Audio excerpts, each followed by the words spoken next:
Maybe you're in Potiphar's house. This message is for the person that feels like giving up, feels like quitting because they believe they could do better elsewhere. I got this vision that came to mind during just sitting, being quiet, and having some prayer and reflection time. I remember the story of Joseph. We got a kid who was sold into slavery and grew up as a young man in slavery.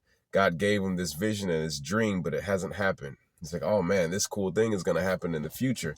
And then you have people who are not aligned with God's heart, but still being used by God's plan and vision to propel Joseph to be where he needed to be later. So you got Joseph in Potiphar's house, and many of us will be at a place like Potiphar's house, to where you're right next to where you need to be. You're with royalty. You're in front of the right people, but your season isn't yet. So you have to deal with the mess of the people that are in there that do not follow Christ, that are actually opposed to everything about Christ and do not like you simply because you are the fragrance of death leading to death and life leading to life, but only life for those who follow Christ. So you're in Potiphar's house and you're like, man, I ain't got time for this. This man's wife is a hoe.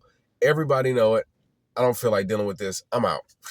So you miss God's blessing because you saw the evil that was there. You saw the darkness, the destruction. You saw the nastiness. You could smell it. But God said, be still. He said, wait. And instead of waiting, you took it on your own hands and decided you had a better plan. Proverbs 3:5-6, trust in the Lord with all your heart and lean not upon your own understanding. In all your ways acknowledge him and he will direct your paths. Like a man's heart is desperately wicked. Like, who can know it? We have to understand that God's got a different plan and different timing, and he writes a story differently to intersect with other people that we've never met yet. So don't be so quick to make your own plans and get out of there, even though the people are funky, nasty, you don't like them. But one thing you have to remember is that, and this is the other verse that I love, the heart of the king is like the rivers of water. I believe it's in God's hands, and he turns it whichever way he wishes. So if it's your time to be removed from there, you could be fired. But the last thing you want to do is leave on your own or leave under your own understanding.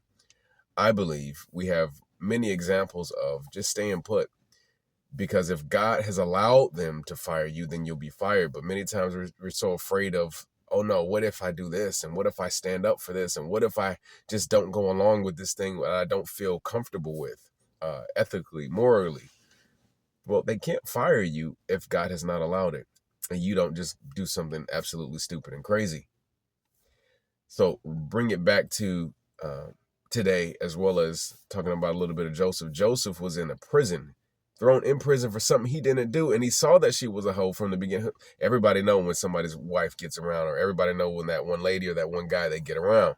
So he's in prison for something that everybody know he didn't do, but nobody's got the gall, the balls, the courage to stand up and be like, hey, Pharaoh, you know this man's wife is a hoe. Like, Joseph is a good dude.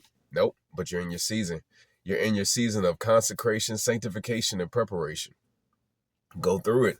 The last thing you want to do is quit while God is working something in you that doesn't make any sense.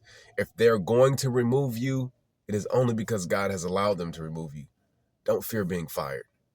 Move forward, continue to do what God has called you to do, and be still in that season while still doing all the things that are normal, but being still and saying, hey, I am securely put here.